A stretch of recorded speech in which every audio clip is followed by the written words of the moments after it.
Brought to you by Hulu. Time to have great original shows and movies. Time to have Hulu. Hey, what's up, party people? Happy Monday. Welcome to SJU. We've got an exciting day, nay, week full of news coming at you. I'm here with Lon and Danielle, and today we will not be discussing the leaked Spider-Man trailer that everybody else is spoiling, so don't do that in the chat, you jerk. I'm gonna wait and see it with my own eyes, allegedly tannite. We'll see, but we're gonna hold off on that, and we're gonna talk about dads.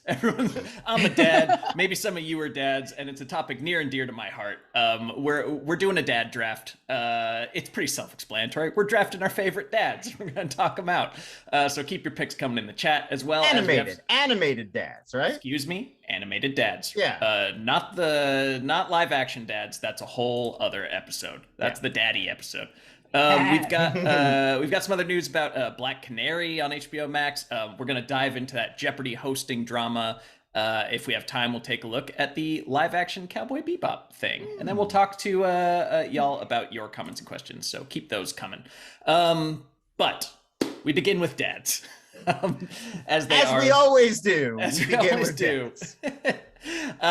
You may have seen the Hulu sponsorship at the beginning of the episode. Thank you, Hulu, where you can watch all sorts of dad shows, cartoon dads. Why are so many animated shows built around like a hilarious dad? That's a question for another time. But we'll just dive right into. We each picked several fathers. And we will discuss why they are our favorite. We were discussing whether it's best dad to have or just like a dad that we particularly like as a character. So you can give your reasons for each why you selected them. And we will do some. We'll respond to your favorite dads in the chat and just kick it off. Ryan, am I getting the rules right, or did I miss anything for how we're picking dads? Yeah, that seems about everything we put together for it. Yeah, that's. I'm excited to talk about mine, draft some dads. Yeah. But who should start off? I'll say I didn't plan it as best dad. It doesn't have to be that, because the entire idea of an animated show is that things happen. So if they were just great dads the whole time, it wouldn't be a show. So I don't necessarily the old Ted Lasso. I mean, listen, if you take one thing away from today's show, it's that things do happen. Things be happening. Yep. Yeah. Not sure why, but they continue to happen. So let's Danielle, odd or even? Even. Correct. So that means you get to start. Yeah, she'll get first dad, right? Yeah, you get first dad. I get first dad. Oh, that's a Disney movie. First dad. Prima dadtum, the right of first dad. Oh God. Well, I would take prima dadtum. I think first dad. My first dad is a hottie, not a naughty. I'm going with Bob from Bob's Burgers. Okay. Yeah, I just think that he's really funny. I like the way that he responds to everything that happens around him. The burger puns on the back of, like, you see it right there. Like, the burger puns are always my favorite. I've grown into a love of puns as I've gotten older. I couldn't stand them when I was younger, but now I love them. And so the burger puns always make me laugh. And he tries so hard and no one else around him gets it. And he's so exasperated that I just wanted to mention him so he could have a win for once, I guess. So in this one, in our world, Bob gets to be a winner. So there you go. First dad of the dad draft. Number one dad off the board. No, I've always enjoyed Bob's Burgers when I catch it, but I've never like sat down and binged it. Is it worth like repeatedly viewing this show? Okay. It is for me, yeah. It's also just something easy you can put it on while you're cleaning the house or something. It's one of those shows that it's a little bit like what I would think of like a Parks and Recreation. Like, it's less like it's laugh out loud, constantly funny, and it's more like it's nice to spend time in that world. Like, it's a world full of characters that I like and I enjoy hanging out there, and it's TV comfort food, I think. So and he writes the puns? Is he writing those dad jokes? Yeah, I believe that the idea is that he writes all the dad. Okay. Yeah, well, he's got a board with the burger of the day, and that Bob in the show is coming up with the burger. There's a whole episode about his struggles to think up the best burger pun every day and how important it is to him. That is a key dad stat, is to be able to do puns. All right, solid. And he's got to cook. They're practical puns. He has to actually make whatever the pun recipe is that he's thought of for the day. Yeah, that's pretty clutch too. So okay, a good number one, a good all around dad. Lon, follow that one up.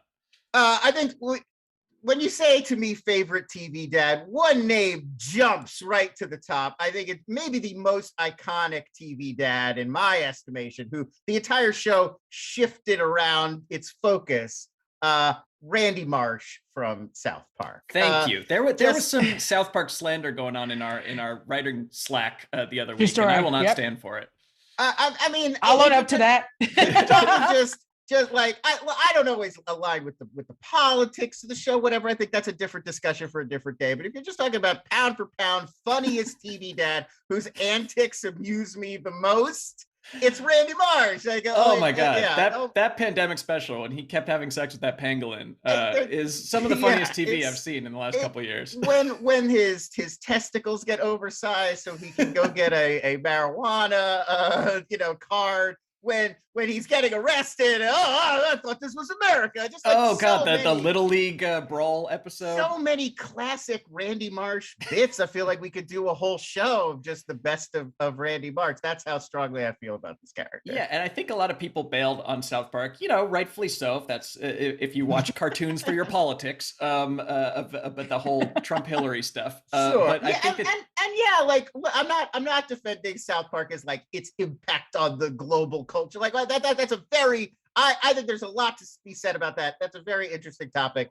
We should do an SJU about it. But today's topic is on who's my favorite cartoon dad. Yes, they have since not entirely, but largely focused on Stan's dad to the exclusion of all other characters. Yes. And I think the show has only gotten better for it. The show, whenever it's a Randy episode, it's better. Yeah. See, I didn't realize that they had like literally made it to the show as mostly about Randy now. So that might entice me to checking that. I feel like a few seasons ago, I feel like 5 to 7 seasons ago, they really figured out like, oh, wait, he's the funniest character. We should just make the show about him. Yeah. Yeah. Oh, 100%. Okay, so I get my next dad. I get come on, this is number one with a bullet. Animated dads. Hank Hill. Come on, it's Hank Hill. He's got the ultimate dad skill set, from grilling, the lawn maintenance, and he's really the embodiment of all that those things entail. He's so patient. He's got such attention to detail. You want consistency in a dad. You don't want a fly-by-night dad with ups and downs. He is just a hardworking, no-nonsense classic dad. And look, his relationship with Bobby is a little tough. It's challenging because Hank is a more emotionally reserved guy. Probably says out loud sometimes, not usually to Bobby, but sometimes, that he wishes he had a different kind of son. But he still, at the end of the day, accepts him. And he does. That boy ain't right. Also, that boy ain't right. It's kind of a catchphrase, yeah. But he still, he'll make him a ventriloquist doll.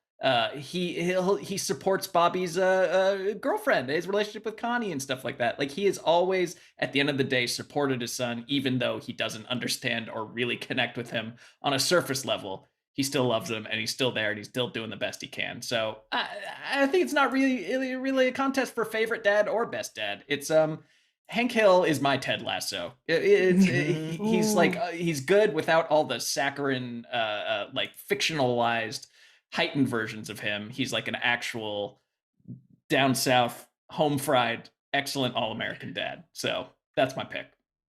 Yeah, that's a good dad. I love me some Hank Hill. King of the Hill is like one of my favorite all-time shows. And you're right. Like if Bobby's going to be a model, if Bobby's going to decide that he wants to do her, if Bob, whatever it is that Bobby decides to do, Hank might not like it, but he's into it. When Bobby, all of his many attempts to be different kinds of comedians, Hank is super. He might talk some mess about it in private, but to Bobby, he's usually very supportive. And even if he doesn't support it in the episode, always at the end, he comes around and he's there for his son, who usually changes his mind about whatever it is anyway. Yeah. He's a good surrogate father too, because he's a good surrogate father because he helps the niece too, right? Like, he's basically the Peggy, father, or not Peggy, Luann. Yeah. So basically, he's everyone's surrogate father. I think, King of the Hill and Hank Hill, it's sort of like it's both how Americans like to see ourselves, but like the best of who we are. Like it's kind of like the best angels of our nature, like the perfect American. But it isn't. It isn't that. That's Ted Lasso. That's like, I'm like a little. Sorry, I keep shitting on Ted Lasso. I just think that, the more I think about that show, the more annoyed it makes me. But he struggles and he fails, but the better angels at the end win out, right, which to me is more satisfying. Yes, I'm saying he combines both the rugged, independent individualism of Americans, but also when you get right down to it, he's a softie at heart. Yeah. Exactly. The only time he was a bad dad is that whole cigarette trick, because that just got both of them addicted to cigarettes. That was bad. That was not good. Mistakes are going to be made along the way. Mistakes are made. So Nobody's perfect. All right. I think you get your second dad, Danielle. My second dad. So this is, I don't know if this is a dad that either of you are familiar with, but it's one of my favorites because I love Steven Universe. I love Greg Universe. Greg Universe got to, there's a long, very detailed, because it's an animated show. So obviously like there's a lot of backstory that goes into it, but essentially an alien, a huge woman comes down to Earth. Greg gets to bang her. And then they have a hybrid alien human son who he does his best to raise with the help of like other aliens. But he, you know, at a certain point when his kid starts exhibiting like the powers that come with being half giant hottie, Greg like does the hard thing, which is gives him up to essentially his aunties to raise, because they are all aliens who have this power and are able to like give, but no, but he's still, he looks like an absolute deadbeat. Have you never seen the show? Oh, he's total trash. He it's amazing. He likes to have, he has a van. That's a big thing. He has like I believe he had like a cleaning, like a car wash service. Like that was a big part of his character. But that is like kind of who he also became. Like after he, you know, he had to find something to fill his time with, so he filled it with just being an awesome dude. And he is super awesome. And he still goes and like him and his son are still really close. He visits him all the time. His son just comes in and drops in, and he's always excited to see him. So he's doing the best that he can, and he wants to be like more in his kid's life, but like he does the right thing. Plus, like, look at that hair. It's such a beautiful, gorgeous mane. And yeah, no, he is exactly who you think of. He is looks like depression trash dad. That's like what a depression monster looks like. I'm having never seen the show, and I hear it's really good, and I should totally check it out. Really good. I can say it's a lot easier to give your child to other relatives to raise than it is to raise your child. So that does not sound like the hard option. But anyways, you'd miss them. You'd miss them. Yeah. Yes. You're making it. I'm just interested that and this the giant outfit, woman is dead, so it like also reminds him of, you know. This outfit looks like it would be his everyday hanging around outfit. Clearly it's not, though, because the tan lines do not line up. So it is his everyday. We're seeing like casual Sunday during the week. Obviously, he's got a different fit going. Yeah, good point. He's got, those tan lines are so rad, and he's got the red sunburn, and he teaches, you know, he likes to play his guitar. He did used to be in a band. That's where the universe, I forget what his real name is, but he became Greg Universe because he loves being in a band, and it was like that was part of the band thing. And then he passed his band name onto his kid, and I can't think of anything radder than that. Well, just like Jacob Dylan. It's yeah, exactly. Well, we said rad dads, we didn't say rad kids. So. Hey, well, that one song is really good.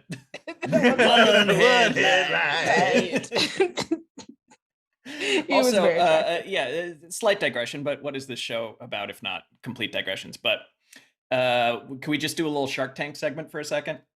Yes. Hey, Sharks. I just moved to the San Fernando Valley, and it's really hot here. So I spend some time outside. I've been getting a lot of, more color. I'm getting sunburned out here. What I present to you is some type of device that I could wear outside to reverse a farmer's tan. That doesn't exist for men. I need like sleeves and like a neck gauntlet, because like I'm looking like Steven's dad over here, and I need to go outside with like some sort of device or suit or something that I could go tan with to even out the paleness of the bod with the redness of the arms and neck. Well, I have some connections at QVC, so I feel like there you go. Yeah. Very nice. Yeah. Okay. Yeah, because it's either that or you start self tanning so that you could make them match up. No, can't do this that. Is either going to work for FUBU or QVC if you get through the Sharks. So whoever's listening, enjoy that $1 billion idea. I just want to see it. I just send me a free one when it's before Mark Cuban snatches it up. All right. Anyways, moving on. We need a new dad. Is it Lon's turn? Oh, it's my turn. Yeah. You know what? I'm gonna a little bit of an outside the box pick on this one. I'm going with Stu Pickles from Rugrats. Oh, yes, that's a Great good dad. I thought even as a kid, I feel like this is the rare, very relatable dad that like you kind of, especially now looking back as an adult, like I feel a lot of sympathy for this dad just trying to figure out what being a dad is all about. Like we're talking like a rare new dad on the list because the show is about babies. So I think there's something very relatable and very human and very lived in about the character. As well, you could have just as easily picked Dee Dee Pickles. I think both of them. That's what's sort of the charm of the Pickles family is that they're all kind of figuring it out day to day. This is a classic moment right here when he's awake in the middle of the night, sleep cooking. We're gonna do the mom draft, and if you don't think we are, the viewers are kidding themselves. We need to 8-week sponsorship. We got stuff to fill. Hell yeah. Yes, I find this very relatable. I know people had like an existential freak out when somebody put on Twitter that Stu Pickles is canonically 33 years old. Yeah, that's right. Yeah, that sounds right. That is what you look like when you have a 0 to 1 year old, which I believe Tommy is like maybe 1 or something like that. You haven't slept through the night in a year and your face just collapses. That's just it. You don't sleep for a year and something breaks inside of you. So I think Stu Pickles is a perfect example of that. And it's also a great example of like how much we are complete marks for like precocious toddlers or little kids. Because Angelica, like if there's a sweet little girl like going, oh, hi, I'm happy to be here, I love you. Like they could get away with anything behind your back. And of course they wouldn't believe that she's a little monster. So very relatable, very realistic. I believe he's making chocolate pudding here at 4 in the morning, if I remember correctly. Nice. Yeah, it's a good meme. I like that he's still like, well, even without having all the sleep, he still has to be creative. Like he works in a creative field. He's still got to be, someone's got to crank out them toys, man. Those inventions. Someone's got to crank out all that stuff. And so the fact that he's able to both navigate having a 1-year-old and being able to still be work in a creative field, that's a lot of work. Good for you, Dad. Yeah, here. Excellent choice. Okay, moving on to my next pick. And look, this is more like in defense of, because he does get a lot of flack for his fatherhood skills, but I'm going with Goku. I pick Goku. Okay. All right. I haven't been watching Dragon Ball Super, so I don't know too much of what happens, but from Dragon Ball to Dragon Ball Z and a little bit of GT, he's, first of all, it's the ultimate my dad can beat up your dad situation. That is without question. I don't care if you throw Omni-Man up here, he's dust. He's powder. Anybody is toast if Goku is on your bad side. So he believes in his son, I think. He really, even if that means sending him up against a genocidal maniac alone to get pounded into dirt, he really believes that Gohan can come through at the end of the day. And yeah, he abandons him for years at a time, repeatedly, and he gives away all their money to strangers. He makes his son fight against his will over and over again. But I think we need to consider where Goku came from. You know, he's a Saiyan. He's a Saiyan warrior. He's genetically, according to the show at least, he's a murderous conqueror. You know, it's in his very DNA to want to kill and take over the world. And for not doing that, he gets some points in my book. And also, he was raised by a turtle pervert on an island. That was his role model, was a guy who was just into stealing teenagers' underwear and smelling them. So the fact that he's become any kind of sweet, caring dad at all, it really is a miracle. It's a miracle, absolute miracle. Look at the other anime dads out there. You know, you got Shinji's dad. He's a piece of shit. You got the dad from Baki the Grappler. He's the devil. There's all sorts of bad anime dads, and Goku gets a really bad rap. You know, just because he is into fighting and making his son fight and die repeatedly and abandons him, I still think that he is a pretty solid dad, given what I've just thrown out there today. But please discuss. Oh boy.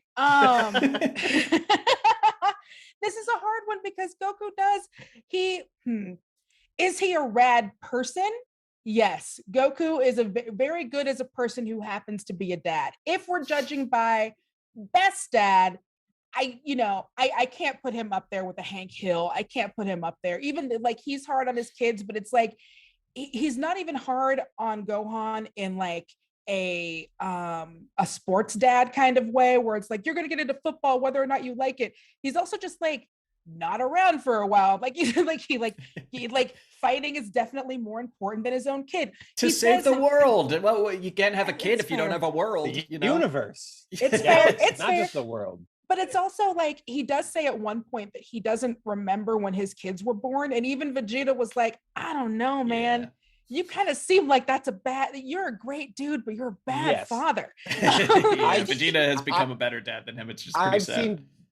I've seen Dragon Ball Super, and certainly with Super added to it, Vegeta is definitely a better dad, not even close. I would also argue if you think about Chi-Chi as the wife and mom, she's very controlling. She has her own way of doing things. It's probably better for Goku to stay out of it anyways. That was only going to lead to fighting and all that kind of stuff. If you watch Dragon Ball Super, when he's not fighting, he mostly is just tending to the fields because he doesn't really offer much as a person.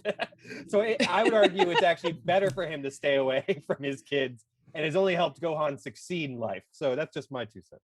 Yeah, he's done what he can. He relates to his kid the way he knows how. Violent combat. He spent a year together with him in a hyperbolic time chamber. I mean, that's quality time right there. I just you want to support your kids' dreams and not force them to do what you do. Like we often think of like the good dads from fiction as being like, I don't want you to grow up and make the mistakes I did and have the violent life I did. I don't want my kids to even know about that world. And Goku kind of goes a different way with it. Kind of doesn't embrace that philosophy. Gohan does become a nerd. He does become a nerd for what it's worth. So it kind of works out. That's Chi-Chi's influence for sure. Yeah. Right. Yes. Yeah. He does get saved. Yeah. But to Lon's point, that was not Goku's decision at all. Yeah, I mean, he's like this kind of bookish intellectual kid. It's like maybe encourage that, maybe feed into that instead of like, no, you have to, yell for 3 episodes about how you're about to fight and then fight somebody in the the anime way.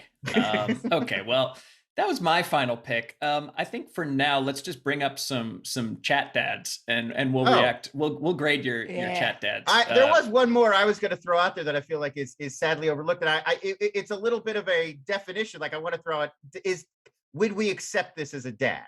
Okay. And that would be Dave Seville from Alvin and the Chipmunks. Now he's not biologically their father, obviously. But he's a father figure. Well, I'm unclear if this is like a Goku situation. Like, did they want to sing, or is this like a Jamie Spears? He's kind of forced them into a life and keeps all their money type of thing. Yeah, Alvin definitely didn't want to sing. Like even when they do Christmas time, Alvin's farting around, and he has to be like, Alvin, right. We got to get back in the studio. He's literally screaming at him on the recording. Alvin. Yes. Yeah, I don't know about that. That's his most famous expression, is verbally berating his child. His tiny chipmunk child. Yeah, I don't know. Talks and goes to mixed school. Feelings about that. Yeah. So they're not like pets. No, I believe the idea was he found them and adopted them and then discovered, because he was a songwriter, only after bringing them in and adopting them did he realize, they have I can musical ability. Them. Yeah, I could exploit these chipmunks. Make he's Joe Jackson. Novelty songs. Yeah, he's like Joe Jackson. He's just like, get a switch, get a switch, Alvin. You're gonna learn these dance moves. Not many people know that Jermaine was a chipmunk first before you moved him over. Okay. A good addition to the discourse, Lon. Thank you. I was just curious about where we're putting Dave. So we got Wendigo, a bunch of numbers from the chat, says Anakin Skywalker, best dad, stays out of your childhood. Is that the best? And then drops some serious truths when you're old enough. Also chops off your hand. Yeah. Wait, we're animated, so are we talking just Clone Wars Anakin? Disqualified. DQ. Yeah, that's a good point. I should have gotten rid of that. Adam Hulbert writes, Bob Parr from The Incredibles. He will encourage his kids to embrace their powers. Yeah, I think he's a solid dad. He's a bit of like a superhero supremacist. Right, that's what I was going to say. He's teaching these kids like to be... Might makes right. Yeah, like I don't know if that's the best moral lesson for them. Is like you're better than everyone. You should get to use it. Like a little bit of the Goku thing too, of like we have to fight, type thing. Yeah. A little self-involved. Little. Matthew McGuire writes, does Alfred from Batman count? Let's say the animated series. He did raise Bruce after all. Yeah, I mean, I think that counts as like the father figure. I mean, it's not like he raised Bruce well. He's not like a well-adjusted, happy adult who like clearly got some lingering trauma. That's when you're on the payroll. I was just saying we have to pay someone to be your dad. Like it's not necessarily. That's true. Because he still has to do all the butlering. It's his second job is to raise a child. He still has to like starch the linens or whatever a butler. I mean, polish all the polishable things. Top dad in the Batman universe is probably Ra's al Ghul, if we're being honest. I mean, Tali is a real achiever. She really grows up to a can-do kind of a person. That's a good dad. Awesome. And then I guess finally, they did mention Cece writes the professor from the Powerpuff Girls. They're kind of like experiments that it's a chipmunk situation. He made them in a lab. He made them in a lab and then made them fight. That's a recurring theme in animation, it turns out. Renard City. What's his name? Professor Ultonia? He's got a name. It's something like that. Yeah. Huh? Yeah. What were you saying, Ryan? I also saw some love for Alvin from Alvin I guess Alvin is the chipmunk, but their dad. Yeah. That's what I said. Dave. Okay. Dave Renard City. Professor Utonium. Utonium. Thank you. There was also Adam Holbert mentioned Omni-Man is like worst dad is probably in contention for just like he's a bad dad. Yeah, but he really was there when it counted, for like the first 18 years or whatever of Mark's life. So he's a recently bad dad, but I feel like he's pretty decent. It took a bad turn. To train him to be a child soldier. Look, but that's sure, what have you done for me lately? But... Yeah, that's when Mark started disobeying that he started getting in his ass. But before that... Mark was a good kid. He raised a good kid. Well done. Raised a good kid. And I know he's done the thumbnail, so we can mention. I'm getting a new thumbnail made with him taken out, but we didn't mention Homer or any of the Simpsons dads in general. I know that some of the other Simpsons dads were on. Sure. Well, when I thought it was best dad, I was going to make the case for Ned Flanders. Who's a very good single dad, but Homer in terms of favorite dad, it's hard. That's the premise. The premise of the show is that he's not good. So it's, right. He's not a great dad. And then even after all this time, he is a pretty great dad. Even favorite. It's just The Simpsons. It's tough for me because you take the seasons are really piling up, and like you watch it, and he's just like diet Peter Griffin at this point. It's just, and again, like. No shade to Peter Griffin because I like the first few years of Family Guy too, but they're just doing the same thing over and over and over again. So it's the love affair with The Simpsons is it's tough to keep that spark alive. But we will return for more dads, all the dad content here. So much dads, daddies, zaddies, baddies, and everything in between. Hit subscribe if you want more dad stuff. Hit thumbs up and hit the bell, and you'll never miss another one. Speaking of a dad, or at least a grandpa, we have a Rick and Morty Fandom 5 this Friday, 4 p.m.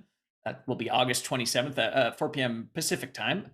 Please watch and compete so you can win Wendy's gift cards on top of non-exclusive Wendy's real money. So you get all that stuff if you can answer some trivia questions about Rick and Morty. I gotta catch up. I was told the last batch was very hard, so I don't know. Maybe I'll go easier on people. We got two winners though. I think we had an average. Yeah, I thought they were all. I didn't go too crazy obscure. You got to know who Slow Mobius is, folks. It's just part of it. A lot of lore on that show. Yeah, it's the lore show. But Rick Sanchez, another great animated dad. Yeah, I mean, like definitely a favorite dad. Yeah. But really one of the worst to actually have. So, quickly, let's touch on Black Canary getting an HBO Max movie. You may remember Black Canary from Birds of Prey. Journey Smollett will reprise her role. And it's being written by the writer of Lovecraft Country, Misha Green. So who also did Underground with Journey Smollett. They go way back. Yeah, sweet. We've got a lot of these coming out now. We got Peacemaker, Gotham Police Department, a Green Lantern show, Batgirl, Blue Batgirl, Beetle. yeah. That's what this is going to be like, one of those where I feel like they're kind of treating these movies as like, it's almost like doing a season of TV, like budget wise or whatever. It's like, well, we could do a show or we could just do like an event movie thing. And it's like a test the waters thing. Like if people respond to this character, well, great. Now we'll do more with them. And if not, all right, we'll try and throw a different character at the wall.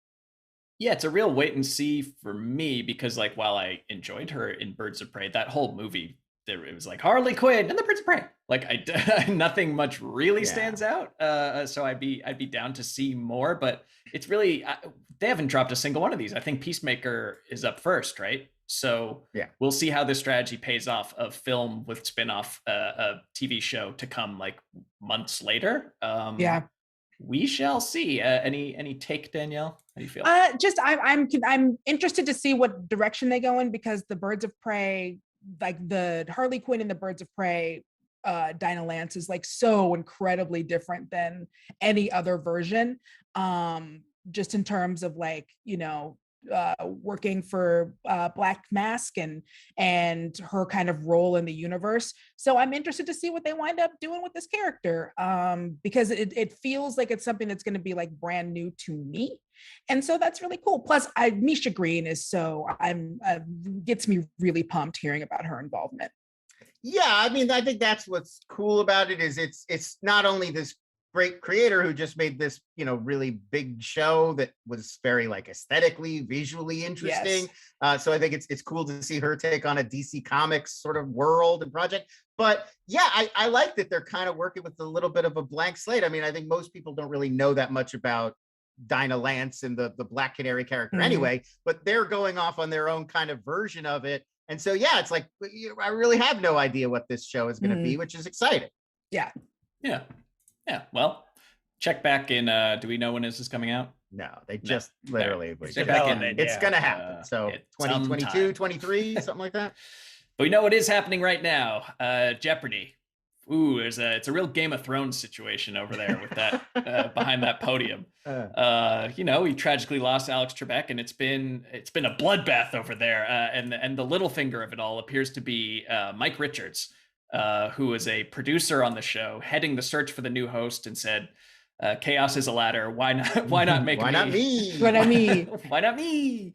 I'm reading here for the first time. I haven't super closely followed this story, but he made some concerning comments on many former podcast appearances. He had a podcast called Random, like random, but I see. Called dumb. It was like when he was producing Price is Right, and so he would have a lot of people from Price is Right behind the scenes, like writers or even the models or whatever, and he would just do this like whatever he wanted to talk about.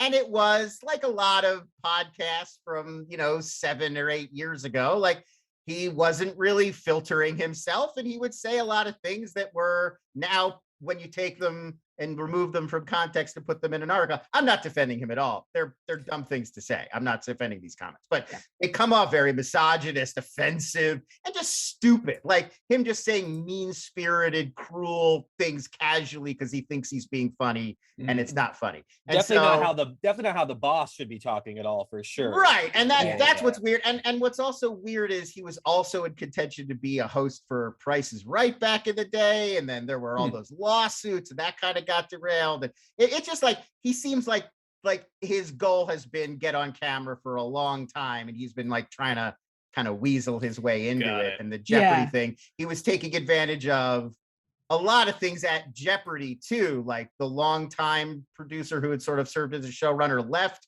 and he kind of filled in this vacuum. And then the pandemic hit, and so there was even more of a vacuum that he kind of just started taking up all of the space and all that. Like if you read this Ringer article, they walk you through the whole thing of how he kind of played the last year to put himself in this position. Oh, he was so close. Almost made it. Been a total prick. Yeah, if it hadn't been for LeVar Burton and those snooping kids. It just, having the whole circus of like, we're just gonna bring in a bunch of your old favorites and maybe one of them will get the job. And then it's like, no, it's me. I get the job. I'm the boss gets the job. And like the person who was like training them and like behind it, like gets to choose when they're able to like go in, because like one of the huge things was, everyone was really going for LeVar Burton. That was like Twitter's pick. And then everyone else got 2 weeks. I believe LeVar only got one, and it was during the Olympics. And so it kept like, and I believe like aside from it just being during the Olympics, it also meant the show kept kind of bopping around. And so it was one of those things where it's like, you look at it and you go, people definitely think that he was like handicapped so that he could say like, well, this didn't work. And so I'm the only logical option is the person in charge of everything. Yeah, in general, the guy running the search for the new host shouldn't also be in the running for being the new host. And when it first came out, he denied. He sort of was like, oh, I didn't actually run the search for the new host. I was in that, so it wouldn't have been fair. But then this Ringer article was like, no, he actually did run the search. They claimed they were using analytics and all this stuff to find. But he was choosing what data they were measuring. Exactly. So. Yeah. Most popular mic. Let's see. It's me. Yeah. And for context, they had just gone in to start filming their new season with him as the personal host. So they have episodes locked, that a couple at least, that they now have to figure out what to do with, because as of right now, he's stepped down as host, obviously. So it's going to be interesting to see how they handle that, because that messes up with the champ who's returning, because they have to do like their consecutive games. Sure. It's for the fellow associate producers on Jeopardy right now, my heart goes out to the logistical nightmare that they're dealing with. This doesn't sound like they need to burn the episodes he filmed. He just can't be the host anymore. Yeah. Right. But do you air them? People will hate watch it, and it'll be, they will. People will hate watch it, and it'll go up on Twitter, because now, like, it's not like people were going to hate watch it anyway, but now, it'll be less fun. But now, that it, especially like the ratings aren't going to affect anything, there's nothing that's going to be affected by it, everyone's going to watch it and everyone's going to critique and be like, this guy, no wonder he didn't work. And knowing that he's going to be gone, it's fine. It's the whatever. But the question is, where do they go from here? I have my own opinions and thoughts, although I don't really care about Jeopardy. But do you have a pick, Danielle? Do you have a theory? I mean, fan casting? Honestly, my pick is maybe Jeopardy has had its day, but apparently a lot of people are still really into it. And so I can't, from the outside, I'm not one of the huge fans. And so I don't want to be the one that's like, take away this thing that you love, because I dared to say on Twitter that no one's watching Jeopardy. And I was handily told by a lot of people that they are. Buddy, did people tell me that they're watching it. So I think that I think you got to go with LeVar at this point. Like, if you want to keep people happy, you got to go back to the thing that was working, unless they keep trotting out and do an actual real search this time and bring in people and have someone else running it that's not actually a part of it. That's it. Like, there's got to be an idea that this thing is fair, if that's what you're gonna do, especially for like the fans and the people who care and everyone who's kind of been paying attention to the saga now. Yeah. Lon, do you have a new host pick? There was that lady, I'm looking up her name, that yes, Trebek really Alex Trebek suggested. I think, I don't know why. No, hang on. And she was never given a shot. Yeah. Okay. There, Laura Coates. There was a woman named Laura Coates who Alex Trebek in an interview said, I think Laura Coates would be a fantastic choice. And they didn't even let her try out. And my God. Well, come on. Obviously got to give Trebek's hand-selected choice for a successor. Of course. Shot. Well, then it's a no-brainer. I mean, this is Trebek, if anyone, has earned the right to name their successor. I assume this is like feudalism rules, when you don't have a male heir, you can hand off the control of the kingdom to whoever you want. She's a legal analyst for CNN. She's a legal analyst for CNN, Laura Coates, and that's who Trebek wanted. So we got to at least give her. There you go. And that's what I was gonna say. Is like, as much as I love LeVar Burton, like, do we need a celebrity? Like, can we just find like a public intellectual? Although I guess LeVar Burton, Reading Rainbow, he's got the cred. He's in America, he's as close as we get to a public intellectual guy famous for reading. That'll do. Okay. But we used to have like a farm system of lesser game shows that could just produce game show hosts, people who just hosted game shows as a there's no more like Wink Martindales out there. Just like dudes who are famous exclusively for the role of game show host. No, Go ahead. Remember Wink Martindale? He used to host like Card Sharks. Yeah, I was gonna say other YouTube news shows are gonna be talking about the leaked Spider-Man trailer. We're gonna be starting the campaign to bring back Wink Martindale types. That's the SJU promise. Anywho, yeah, I think that let's at least give Laura Coates a couple weeks to flex. Yeah. Come on. Oh, I stand corrected. Wing Martindale alive at age 87. Bring him back.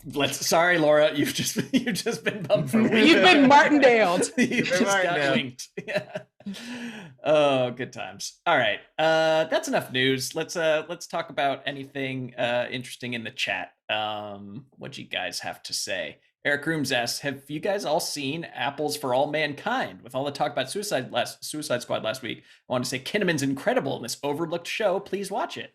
Okay, I will. Yeah, Lon, are you watching it? I hear it's the best thing on best non-Ted Lasso thing on Apple. Apple TV. I've heard all good things. It's on my I should really go back and check that out list, but I haven't gone back and checked. It's on my list. Yeah. All right, and finally, we'll wrap with this. Evan J. Pretzer asks, I fell asleep last night to the Tenet on his trailer commentary. Great opener. And dreamed the team was forced to help Michael Bay make a romantic comedy. What director would be fun to see insanely out of their zone? Who would you like to take completely out of their comfort zone? Like the Christopher Nolan rom-com or something like that. Long way around for that question. Yeah. I would love to see Wes Anderson direct a Friday reboot. Let's do it. Wow. That'd be beautiful. I feel like Nicholas Gray.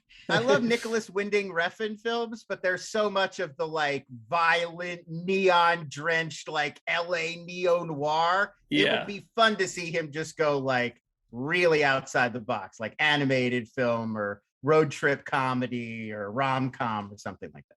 Yeah. Yeah, I think the Lars von Trier Paddington sequel is probably where I'm going. Give him a Pixar movie and see if he can really screw up some childhoods there. All right, y'all. This was fun. Always a pleasure. The three of us will be back tomorrow for an Oz trailer commentary, so I hope you're not sick of us yet. And then we'll be back on Wednesday for more news. Maybe we'll have the Spider-Man trailer by then. Thanks everybody for watching. We'll see you then. Bye-bye. Bye-bye. This episode was brought to you by Hulu.